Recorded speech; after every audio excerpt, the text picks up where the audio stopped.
At dito mga ka-idol, gusto ko rin i-update sa inyo yung mga bagong tanim ko dito na talong. Papunta yan sa dulo mga ka-idol. Doon, tapos yun yung ano na yan, mani yan mga ka-idol. At saka doon sa dulo, mani rin yun. At yun, may mga saging pa rin si Jones TV dito. So ito na ngayon. O, di ba? Ito na po ngayon ang bagong tanim ni Jones TV na Calixto F1.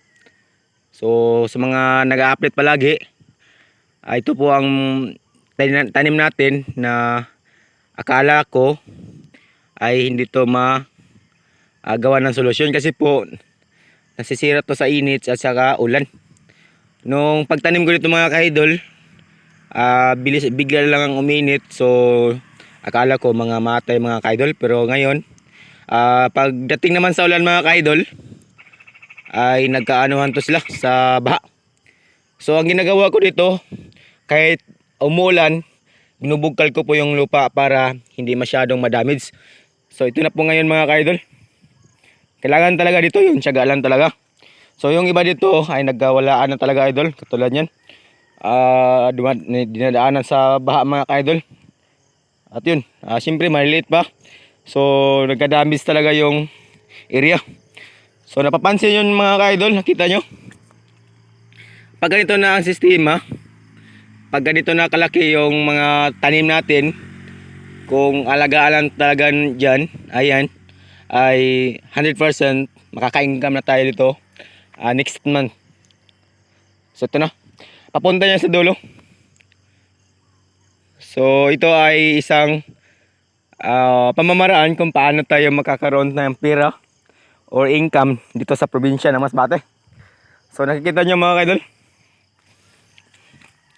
So ang i-recommend ko sa inyo na spray about ito sa ating mga talong, kung paano ipaparecover at paano panatalihin yung kalusugan sa ating mga talong. Kung nakakarang video idol, nakita nyo ay puro to kinakain ng insekto, yung dahon nila idol, katulad dito. Pero nagkantanggalan yan mga ka-idol at pumalit ganito na po ang sistema. So ano ba ang naging sekreto nito mga ka-idol? Una, yung spray talaga na pang insekto mga ka-idol. So minimix ko rin yan, yung hyper at saka yung gold. Tapos i-alternate ko po yung megatonic at saka yung score mga ka-idol, o score to hyper o megatonic to gold. Depende lang yung mga ka-idol. Ang importante dyan na ma-spray niyan. Tapos yun, nakadepende rin sa sitwasyon ng panahon. Pag tag-ulan, kahit hindi tayo mag-spray. So ang pag-spray ko naman ito mga ka-idol, sa ngayon, with the observation, every weeks mga ka-idol, kung nakadepende sa panahon, ay every weeks okay na yun.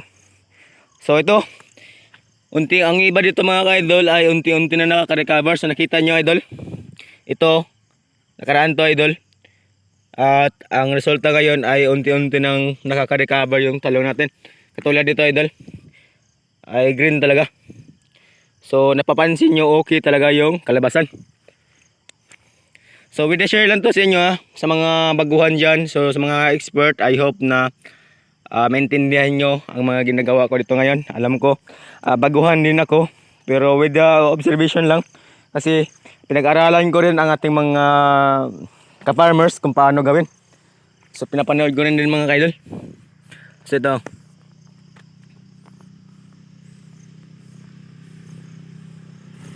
so may bunga na, di ba?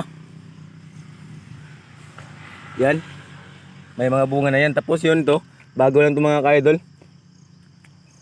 May mga ano talaga. Pero asahan nyo mga kaidol, hindi na yan nakakain ng dahon, kasi po alam natin na may mga pang tayo dito. So ganyan lang po ang mga kaidol. At dyan, may area pa rin si Jones TV dito. Dyan, may area tayo dyan. Yung sitaw natin at saka yung talong doon. At yan, siyempre may mga saging pa rin si Jones TV dyan. May mga mani pa rin si Jones TV ito mga kaidol. Yan. Area ni Jones TV na talong. Bagong tanim yan dyan. So ito. may area pa rin dito. So wala talaga imposible. So yun, i-update ko naman sa inyo yung mga mga matandang tanim ni John Steven na talong. I-update ko sa inyo kung ano ba ang naging resulta ngayon. Share lang to mga kadol para may mga matutunan tayo.